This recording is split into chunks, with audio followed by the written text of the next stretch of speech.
அம்மா பசிக்குது அம்மா போய் சாப்பிடலாம். இல்லடா நைனா ஃபோன் பேசிட்டு இருக்காரு. நைனா வந்த பிறகு சாப்பிடலாம்டா. அம்மா ரொம்ப பசிக்குதுமா.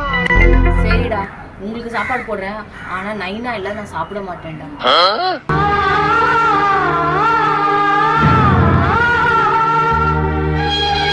டேய் நிச்சயம் இதா சாப்பிடுங்கல்ல. ஏய் வாடி சாப்பிடலாம், பசிக்குது ரொம்ப.